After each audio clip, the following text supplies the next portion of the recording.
Let's talk about health insurance, your financial safety net for life's medical curveballs. Imagine everyone in your neighborhood chips in a little each month, so if disaster strikes, no one faces ruin alone. Health insurance is that, but for your body you pay in, and when you need care, you're covered. In Europe, the real debate isn't whether you should have insurance, it's who should provide it, the government or private companies. This choice shapes how fast you see a doctor, what you pay, and whether you feel like a citizen or just another customer. It's a massive, complicated topic, but understanding it could save you a fortune and a lot of stress. Let's dive in. Public health insurance means the government runs the show, funded by taxes or social security. The principle? Solidarity. Everyone pays in, everyone gets care, no matter their income or health. Think of it as a potluck. Some bring more, some less, but everyone eats. The UK's NHS is the classic example. Healthcare for all, free at the point of use. No bills after a doctor's visit, just walk out. But it's not perfect. Underfunding and high demand can mean long waits for non-urgent care. Need a new hip? You might wait months. The upside? Nobody goes bankrupt from getting sick. The downside? Sometimes you wait in line. It's a noble idea, always wrestling with budgets and bureaucracy. Private health insurance is like a fancy restaurant. Pay more, get more.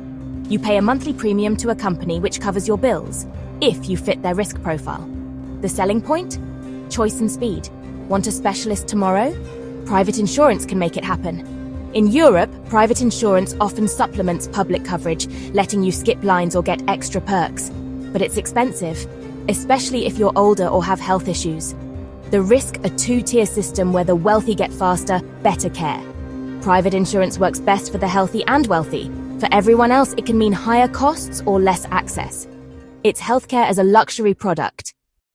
Germany's healthcare system is a fascinating blend of different approaches, a carefully constructed model that aims to provide comprehensive care for all its citizens. It's not a purely public system, nor is it entirely private. Instead, it operates as a two-tiered system, public for the vast majority and private for a select few. This dual structure creates a unique dynamic, influencing access, quality, and the overall experience of healthcare in Germany. Approximately 90% of Germans, the overwhelming majority, participate in the public system, known as the statutory health insurance, or GKV. This system forms the bedrock of German healthcare. It's primarily funded through contributions from both employers and employees, a shared responsibility designed to ensure widespread access to medical services. These contributions are typically a percentage of one's salary. This public system offers incredibly comprehensive coverage, essentially covering almost all essential medical needs, from routine doctor visits and hospital stays to necessary prescriptions and specialized treatments. The breadth of coverage is a key feature of the GKV. However, high-income earners and the self-employed have the option to opt out of the public system and instead choose private health insurance, known as PKV. This choice opens up a different avenue of healthcare access. Private insurance offers certain advantages, most notably faster access to specialists and the comfort and privacy of private rooms during hospital stays. These perks can be appealing to those who prioritize convenience and personalized care. Interestingly, private plans can sometimes be more affordable, particularly when you're young, healthy, and statistically less likely to require extensive medical care. However, it's crucial to remember that premiums in private insurance tend to rise significantly with age and the onset of illnesses. Furthermore, once you make the decision to switch to private insurance, transitioning back to the public system can be a difficult and sometimes impossible process. This creates what many consider a two-class system within German healthcare, where everyone is guaranteed access to care. But those with private insurance often experience faster service and greater convenience. Some doctors may, consciously or unconsciously, prioritize private patients due to the higher reimbursement rates they receive for treating them.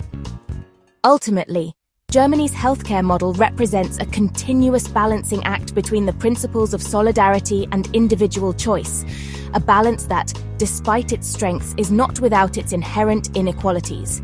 The system is undeniably efficient in many respects, but the line between ensuring fairness for all and creating a system of privilege is a constant point of debate and adjustment.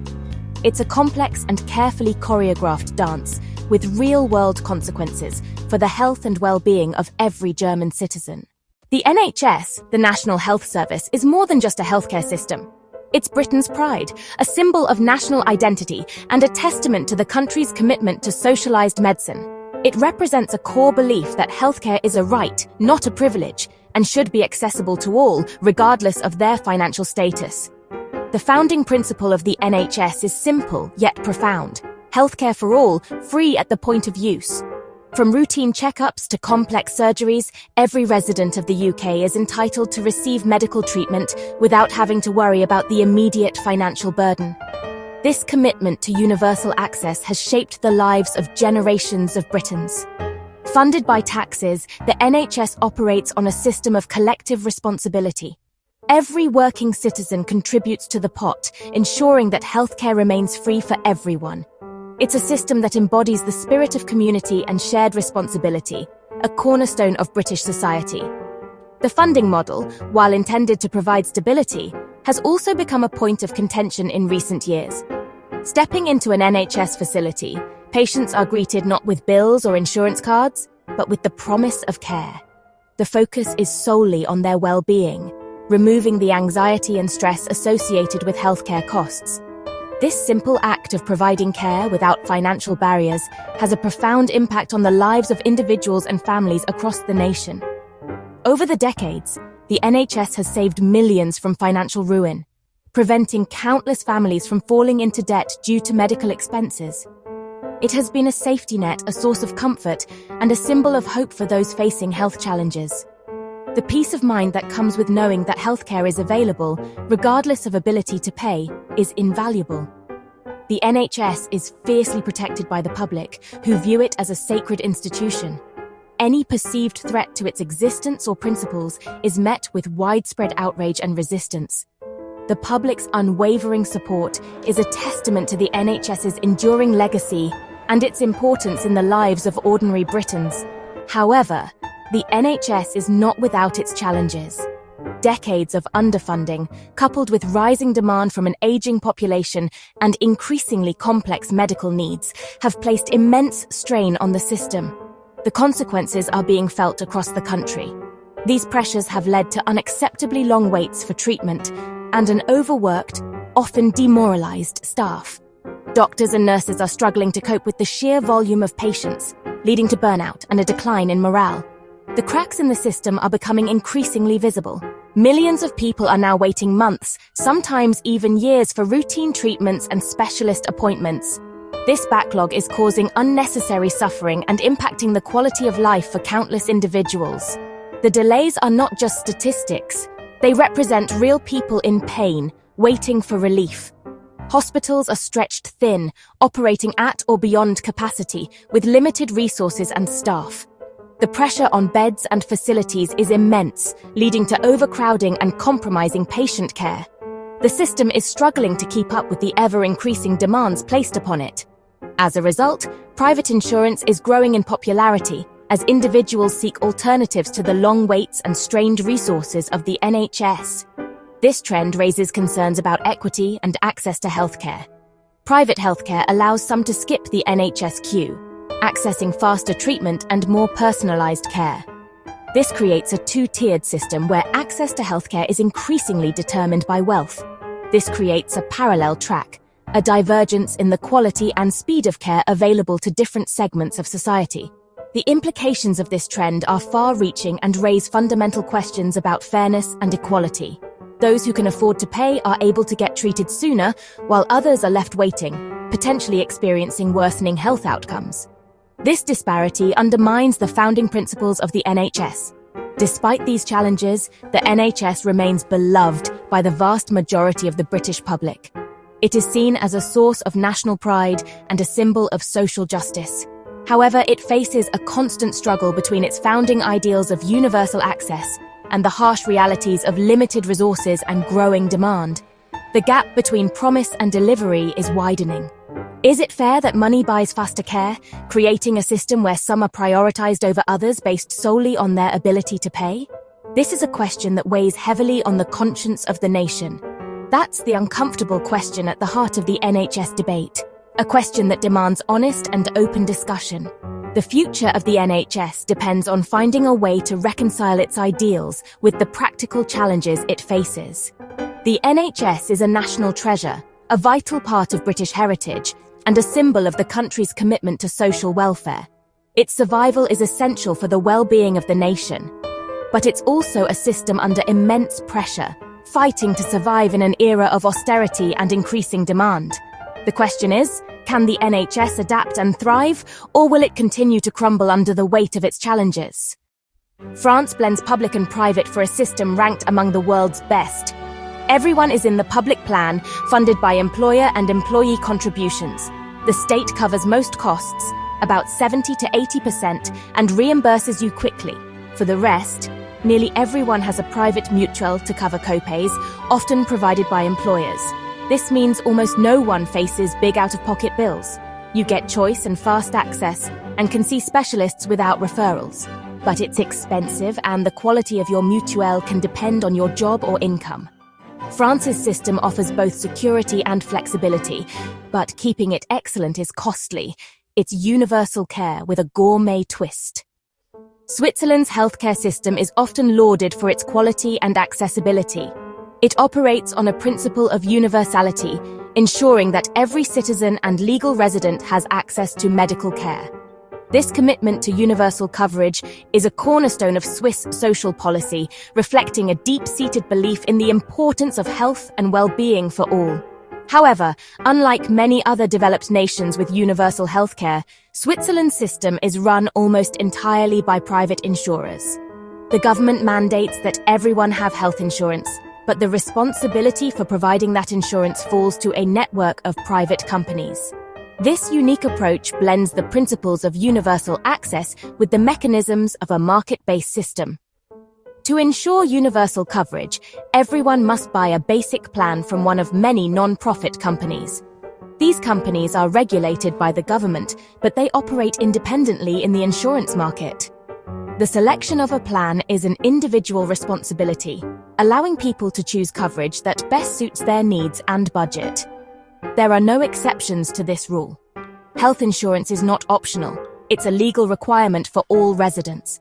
This mandate is designed to prevent adverse selection, where only those who need insurance purchase it, driving up costs for everyone. The government sets strict rules to ensure fairness and quality. All plans must cover essential care, including doctor visits, hospital stays, and prescription medications. This comprehensive coverage ensures that everyone has access to the medical services they need, regardless of their income or health status, and crucially, no one can be denied coverage for age or health. This provision protects vulnerable populations and ensures that everyone has access to insurance, regardless of their pre-existing conditions or health risks. It's a fundamental principle of the Swiss system, guaranteeing equal access to care for all. Premiums are paid directly by individuals to the insurance companies. This direct payment system emphasizes individual responsibility and transparency in healthcare financing. Unlike many other countries, health insurance is not provided through jobs or funded through general taxes. This means that individuals are directly responsible for managing their healthcare costs and selecting their insurance plans. Costs are high. The Swiss healthcare system is known for its high costs, reflecting the quality of care and the comprehensive coverage provided. For many families, health insurance premiums can be a significant expense, sometimes exceeding 1,000 francs a month. This financial burden can be a challenge, especially for low-income households. To help offset these costs, the government provides subsidies based on income. These subsidies are designed to make health insurance more affordable for low- and middle-income families, ensuring that everyone has access to the care they need. The upside is significant. Switzerland boasts top-quality care, with access to some of the best doctors, hospitals, and medical technology in the world. There's almost no waiting for appointments or procedures, ensuring that patients receive timely care when they need it. And there's lots of choice in terms of insurance plans and healthcare providers, allowing individuals to tailor their coverage to their specific needs and preferences. The downside is also significant. Switzerland has one of the world's most expensive healthcare systems, placing a significant financial burden on individuals and families. And premiums are a constant political headache, with ongoing debates about how to control costs and ensure affordability. Despite the challenges, Switzerland proves that private insurance can serve public goals, providing universal coverage and high-quality care. But this success depends on lots of regulation to ensure fairness, prevent abuse, and control costs. Ultimately, it's a pricey but effective compromise, balancing individual responsibility with universal access and high-quality care. Let's break it down: public versus private insurance. Public systems offer universal coverage, cost control, and simplicity. Everyone's in, nobody's left out. But they can mean long waits and less choice, and are vulnerable to budget cuts. Private systems promise choice, speed, and comfort, if you can pay. But they risk inequality, higher costs for the sick, and complex paperwork. Public fair, but sometimes slow. Private, fast, but can leave people behind. The best systems try to balance both: universal access with some choice and efficiency. No system is perfect. It's always a trade-off between equity, cost, and speed. The real question: what do you value most? That's the heart of the debate. So, which is better, public or private? The answer: it depends on who you are and what you value. If you're young, healthy, and wealthy, private options offer speed and perks. If you're older, sick, or on a tight budget, public systems are a lifesaver. Each country finds its own balance between choice and solidarity. There's no perfect system, just different compromises. The real challenge is finding the least bad option for everyone. The debate isn't going away. Thanks for watching. Stay healthy and choose wisely.